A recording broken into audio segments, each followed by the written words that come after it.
For channeling, when we often talk about channeling, we are actually collaborating. Hello, everyone. I'm Teresa, the founder of Solistic Clinic. We are a group of channelers committed to working with our clients through the healing journey, whether it's exploring their past lives, aligning with their energy blueprint, or releasing stagnant energies. We are here to facilitate their transformative experiences. So today, I am thrilled to introduce to you Sydney Lender, one of our talented channelers at Solistic Clinic. Sydney has worked with me, collaborated with me on numerous intriguing cases, and I'm confident that you will find what she is here to share to be quite interesting from her experiences. So let's bring her on. Good morning, Sydney. Hi, good to see you, Teresa. Welcome. And today we're going to talk about channeling. And Yeah. just want to make a quick introduction to Sydney. What Hi, is everyone. My name is Sydney. I am a channeler for Solistic Clinic. Really excited to talk to you guys about my experience with channeling and just what channeling is overall. I think because prior to us working together and me working with you, I wasn't doing any particular channeling work. So how it's been surprisingly natural. I think before doing it with you, I always thought it was going to be something really complicated, or I would just have to like really be like super out there in order to do anything. But I think, doing it together and working together, it's been um in that sense a lot more like natural and effortless than I was initially expecting. Yeah, I think it came really naturally and smoothly for yourself. Um, so before you became a channeler, did you have any idea that you were a channeler? No, not particularly. I didn't even really think of the word when it came to myself. I mean, I would have like certain experiences that I would think to myself, I don't really know how to explain that to myself and how to really process it. Um, so definitely when we started doing the channeling, it felt like my internal vocabulary and way of understanding things expanded, like I had more to work with. And you're really one of the very gifted channelers, and I'm really, really glad to be able to work with you on many cases. So this is a good segue to move into like, what exactly is channeling. Yeah. So when we actually define channeling, it's really quite different from a lot of how we define mediumship, right? So when we talk about mediumship is when the spirit takes over the body, and then we completely let the spirit decide what they want to do with this physical body that we have. But for channeling, when we often talk about channeling, we are actually collaborating with whoever we're channeling, right? Yeah. Yeah, So exactly. basically, that is where we are in a mode where we are aware of what we're saying. We may not completely remember everything at the end, but at the moment, we actually can make a decision like, do we want to say this? Are you sure we want to say this? Even though we try very hard not to interfere at that level, would you say that when you're channeling? Yeah, definitely. I think one of the first personal analogies I had was I felt like I was like a secretary for a meeting or something, and then there were all of these individuals showing up wanting to join the meeting, which would be me actually saying something and me actually channeling them. And then I would be deciding like, are you gonna be going into the meeting or are you gonna be leaving?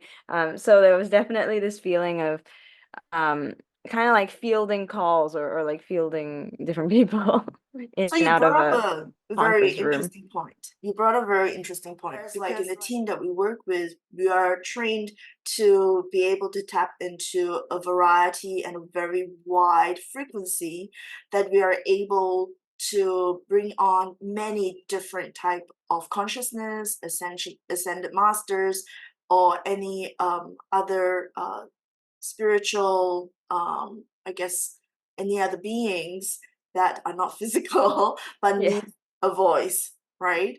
So you brought up a really good point there, where sometimes they're all queuing to want to speak, and then Yeah. we have to decide which one has the most relevant information to support and help and serve the case that we're working on, right? Yeah, exactly. And it's like when you're talking about sort of the different beings we channel, there's even sort of like non-traditional things that you wouldn't even think of as a being or being able to like communicate with us, where, we talk to, I don't know, particular feelings that a person might have.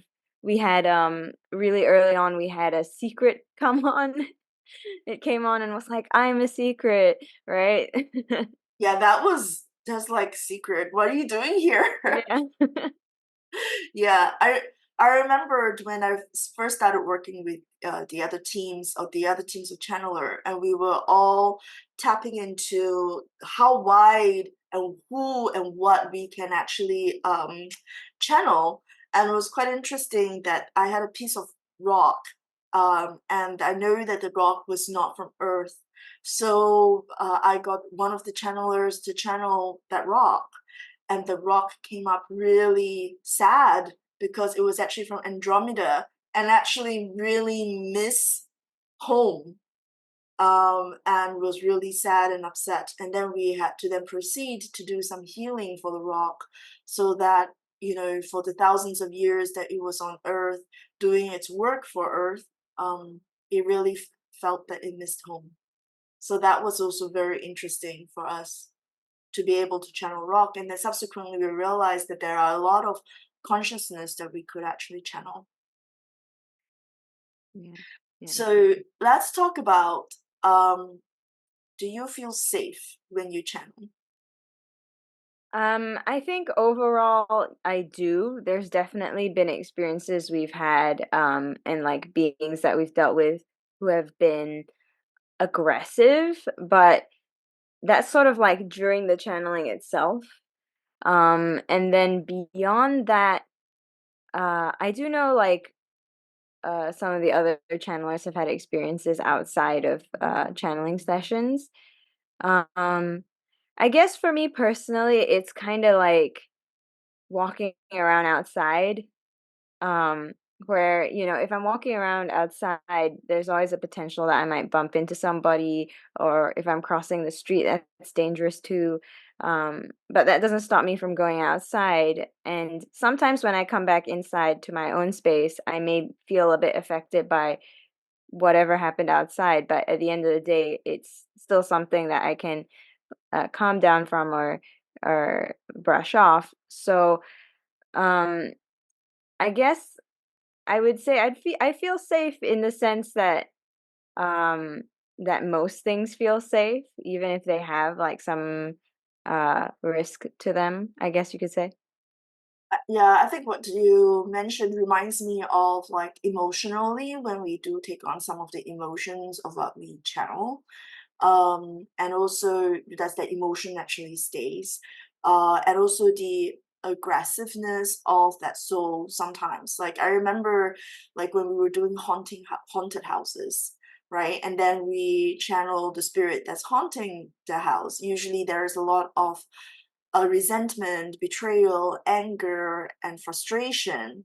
And it really wants to take revenge because somebody's taken over the house or is confused and all that, right? And for the channelers to channel that, to remain open to channel that is actually very important, because then we can proceed to heal and trust and give the best intention of saying that when the spirit comes on, that it really wants to be heard. It really wants to heal. And that's why it's having all this manifestation of outward behavior, because it wants Mm. to be heard. It wants to be seen. It wants to know is their way of calling for help.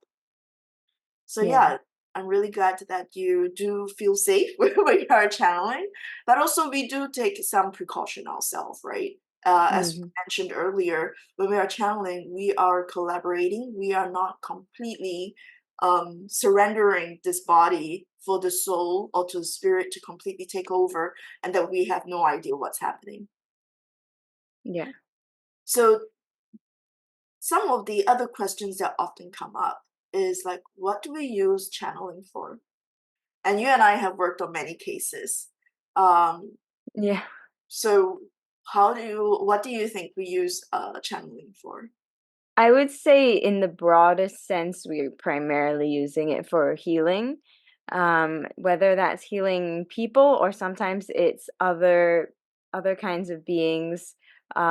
Sometimes it's like animals or plants or things that are derived from those things. And then we've also healed like non-physical things as well. We've done some work with the planet. Um, so it's pretty broad, but I think the key word that encompasses it would be that we work on healing. Not Yeah, that that is all that channeling can do. That's just like what we do. yeah, exactly. We do tend to use it for healing. But of course, if we want to use it for information, we can. And right now, we're also in a state of creation, using channeling for creation. So, True, yes. We did do we're that for the logo as well. yes, Yeah. exactly. So our Solistic clinic is actually created through channeling. Yeah. Wait, how do I point? Yeah, this circle shape. Yeah, it's so beautiful, and it's actually 3D when you actually saw it, right? Yeah, yeah. To be able to put that into 2D form is really quite an effort, but I think it's really beautiful. The other thing that we are also in midst of creating right now is actually creating high vibrational water, right? And putting in the intention and using the water to serve as a form of healing modality. So very often when we work on a case, and then after we finish the case, how do they sustain that healing vibration and the frequency? We channel that into the water. So in that way, we are creating the healing waters for our clients who came for healing. But at the same time, we are also creating those water if we want certain themes in our life, like self love, manifestation, protection, clarity, focus.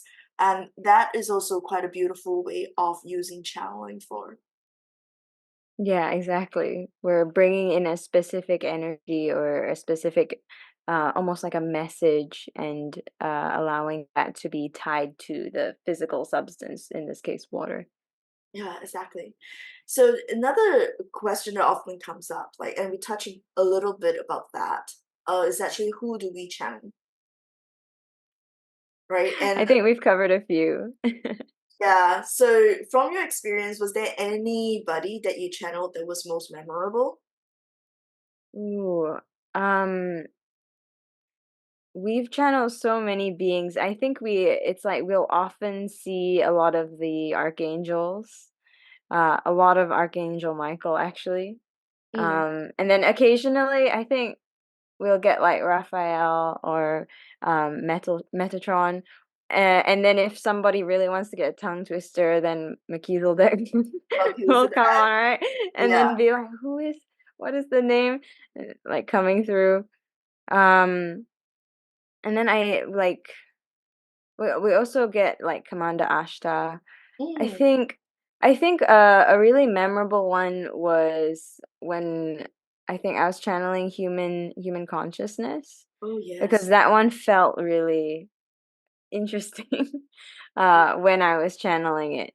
It felt because it's like I'm used to just feeling like me with my own body. And then that particular time it was there's a lot of the beings like human consciousness that because they encompass a lot more than just like one human. So uh channeling that one feels really interesting.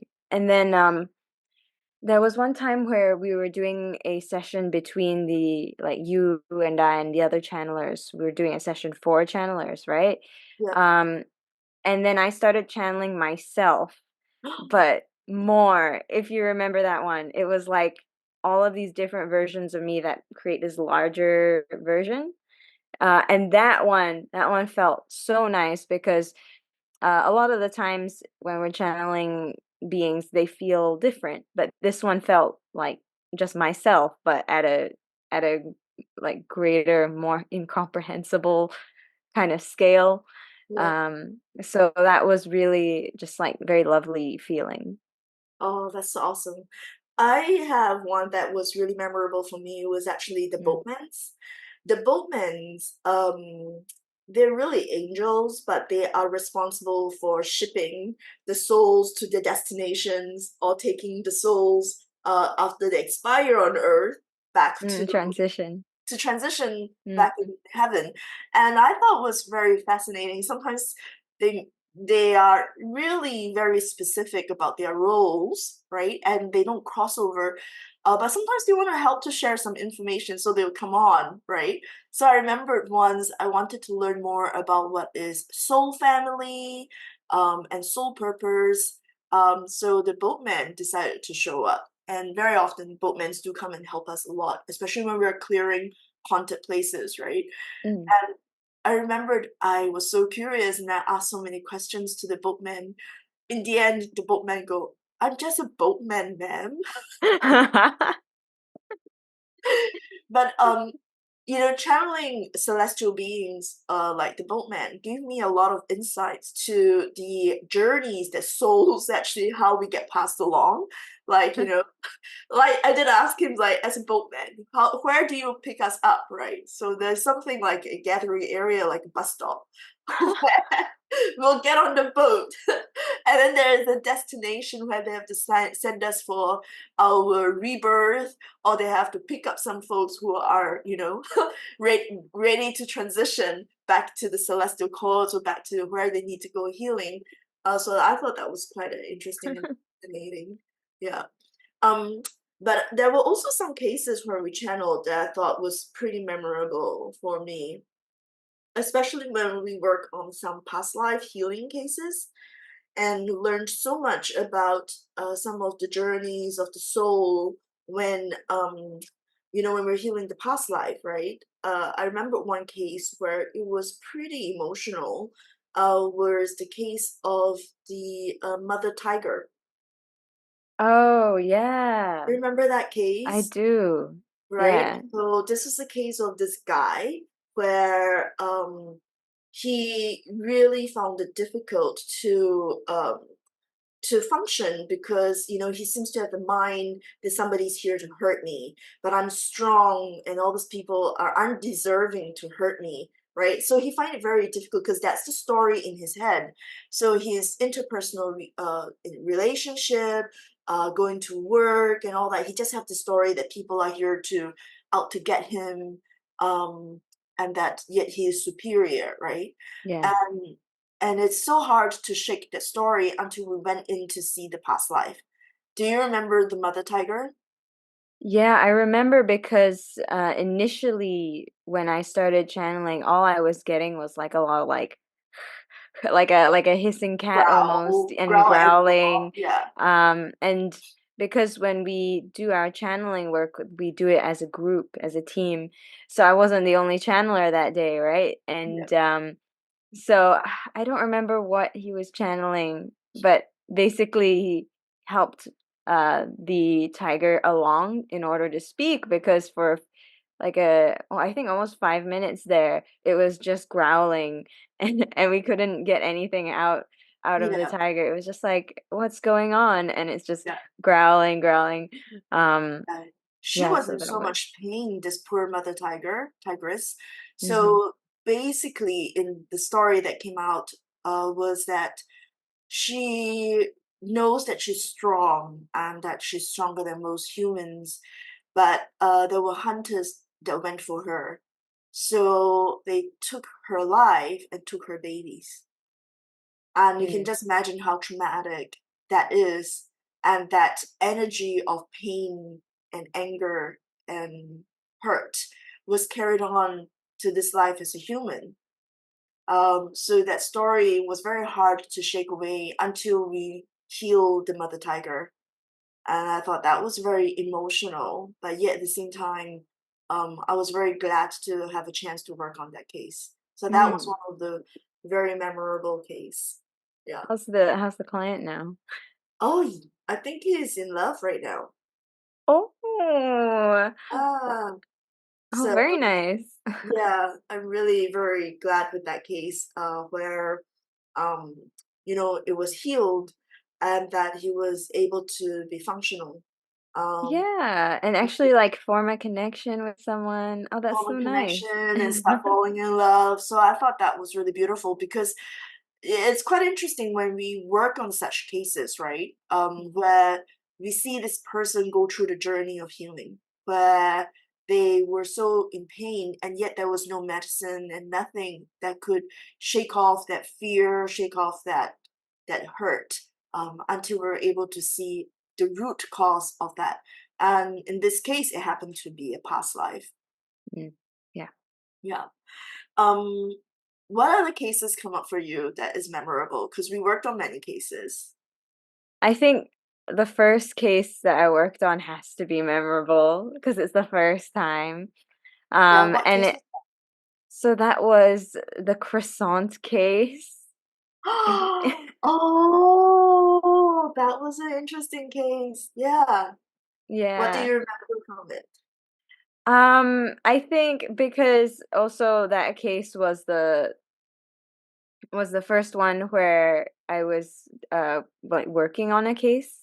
Yeah, And that was the one with the secret happening with it as well.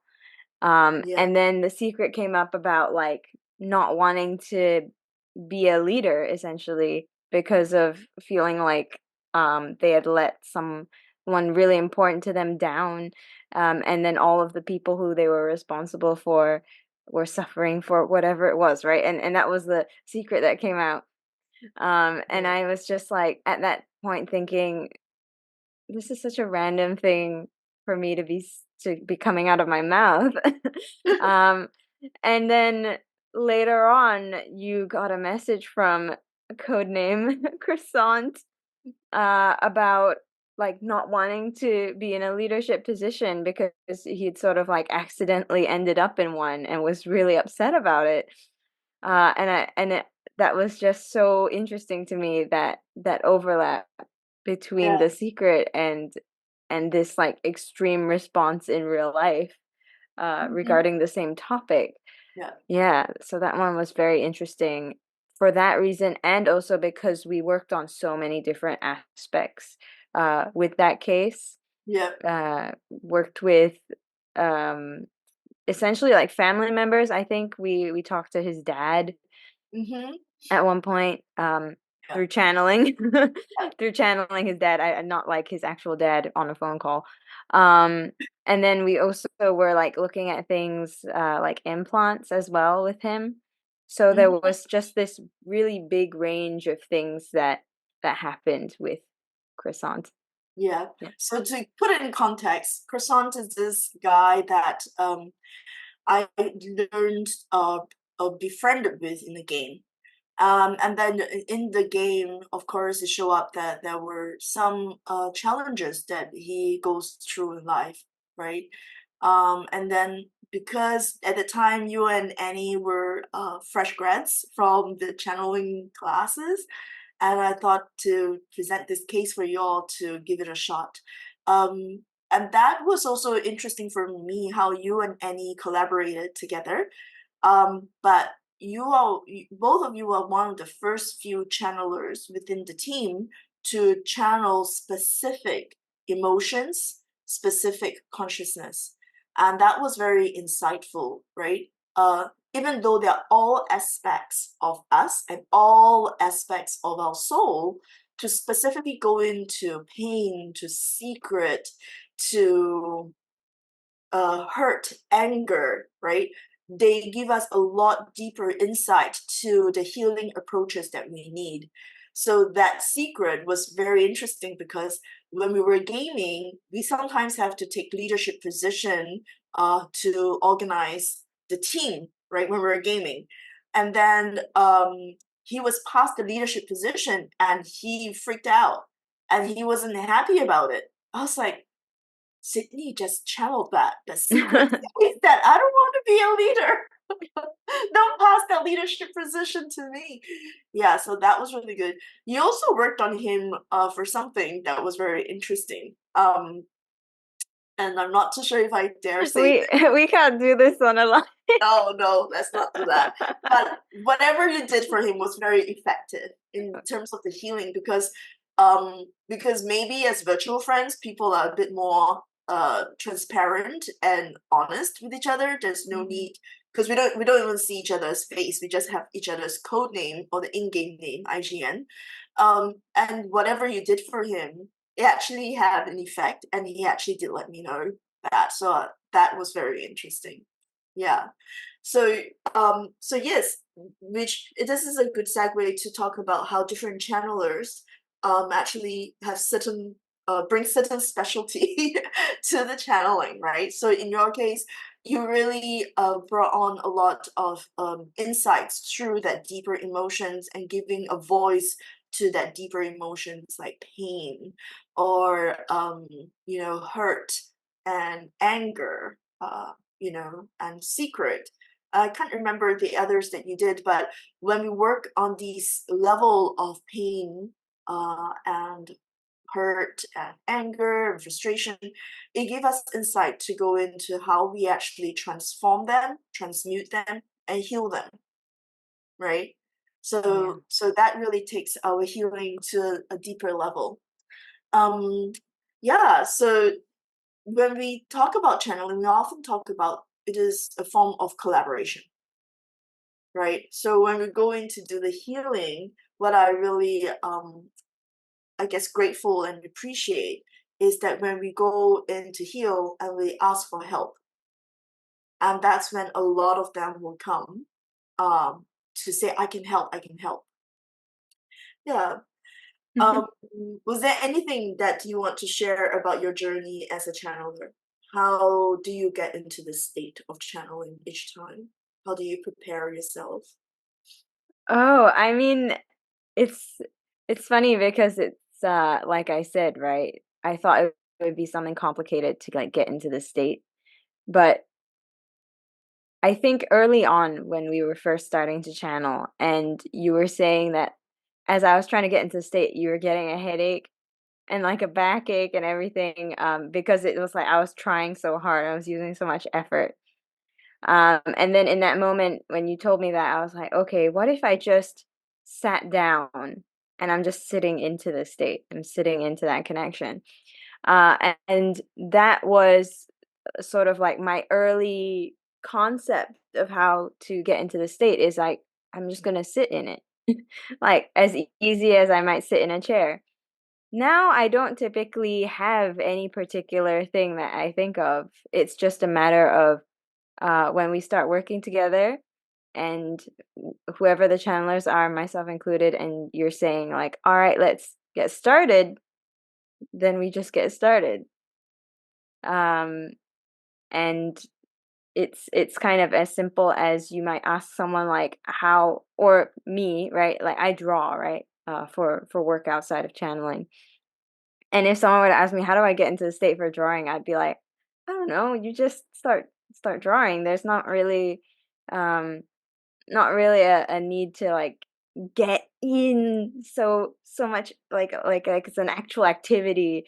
It's Yeah. sort of just at this point it feels more like it's just a decision of like, okay, I'm doing this now. Yeah, you brought up a really good point. I know that when I teach in the class for channelers, we talk about different ways of channeling, right? So in the work that we do for Solistic Clinic needs to be in the form of like where we lend our voices or the consciousness of all the ascended masters or spirits to come through us to do the work for healing, right? But channeling is not limited to this form of channeling. So you mentioned one, which is drawing, right? There's also writers who write and they channel and create through writing. There's also people who sing because they can sing at certain frequency and then bring in the channeling of the healing energy of the frequency. So channeling is not limited to just one form of channeling. They actually do come in many different forms. So that's beautiful that you mentioned that. Thank you. So before we end, shall we bring somebody on? Ooh, do a little channeling for everyone. Yeah, shall we? Yeah, sure. Okay. Uh-huh. I'm not too sure who we're gonna call, but I'm gonna let You don't you. have anyone in mind? Well, there is always Lord Kumara, who is the guardian of channelers, right? Mm-hmm. Um, um, but I'm just gonna keep it open.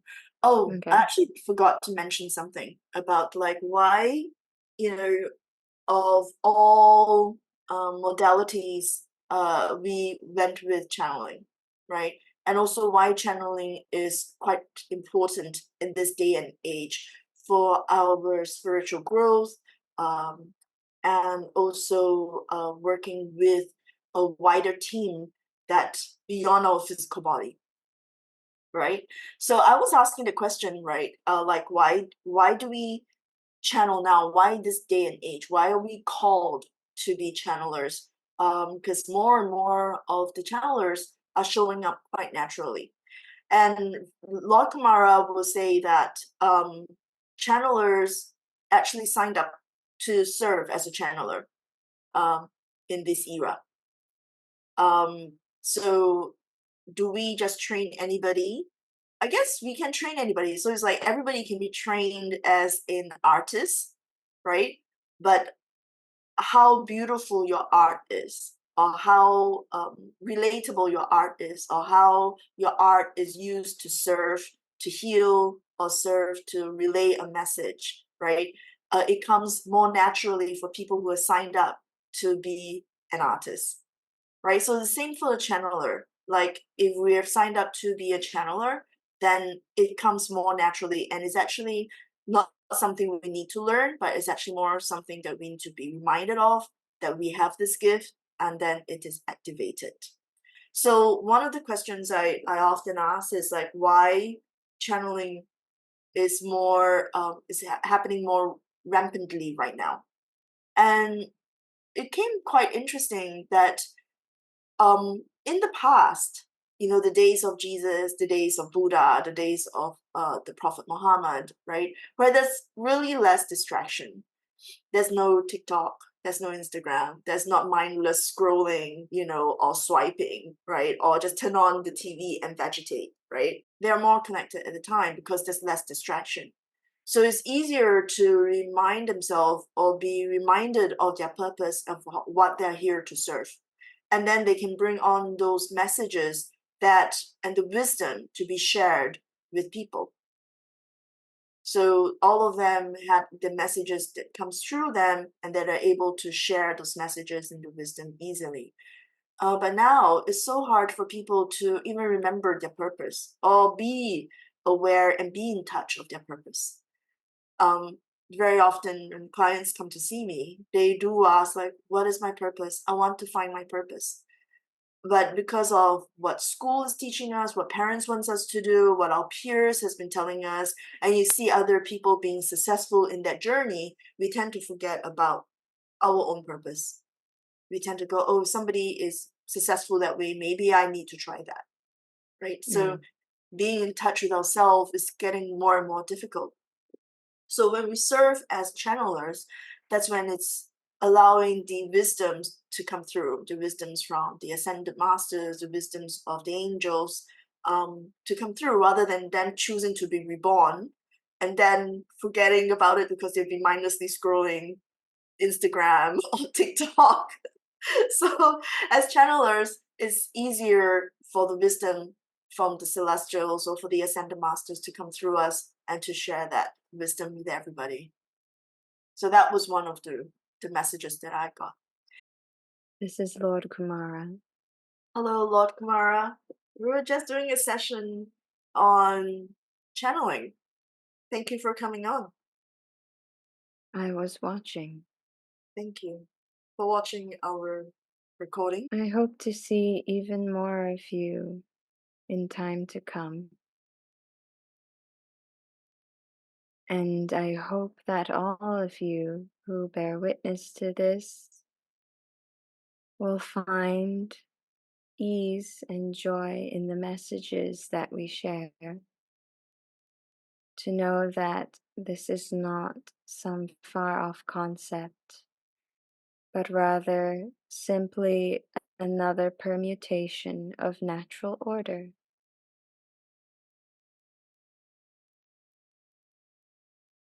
May you have a lot of joy and fun along your journey. And know that even though what we discuss may seem more subtle, it does not need to be approached with seriousness and fear. You can merely approach it like any other activity or skill that you might be curious about and explore it as you would.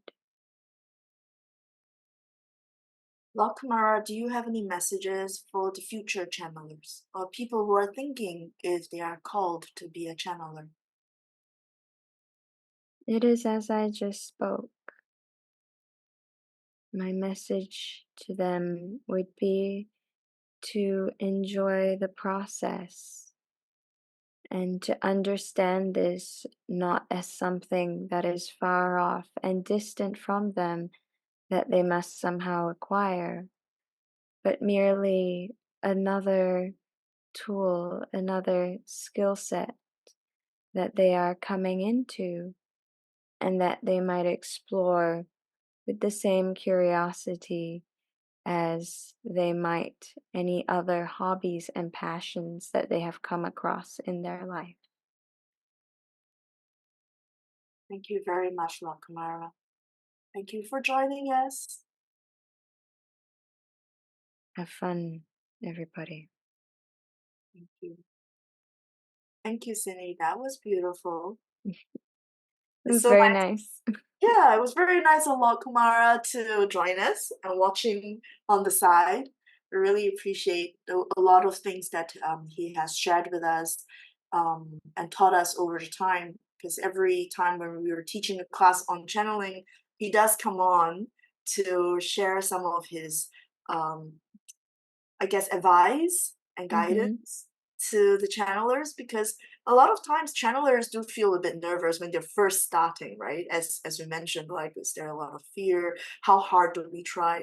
And because I feel very connected to a lot of channelers, and sometimes, as you mentioned earlier, when they're going really strong, I was like, oh my god, they're coming in really strong. Like having a headache, or I know where they're actually going through which part of that overthinking or over trying. But yeah, so very often Lokmara would share that it's like listening to the wind when we're Mm. channeling. It's as gentle as that. It truly is like listening to the wind. Yeah. And when you're listening to the wind, if you get too concerned with like, wait, am I hearing the wind or is that my own thoughts? And then it'll like Yeah, it will go disappear. crazy. Yeah, Yeah, dissipate. exactly. So yeah, so it's just listening to the wind and just being really calm and to be in a state of peace. Then we can hear the wind. Hmm. Isn't that beautiful? Well, thank you so much, Sydney, for joining us today. I'm sure I'm going to have you on more regularly and often to share about cases and talk about other aspects of channeling. But till then, We'll continue working and doing our circles and sessions and everything. absolutely. And I'll see you soon again then. Take care. Okay, thank you, Teresa. Thank you. Bye bye. Bye.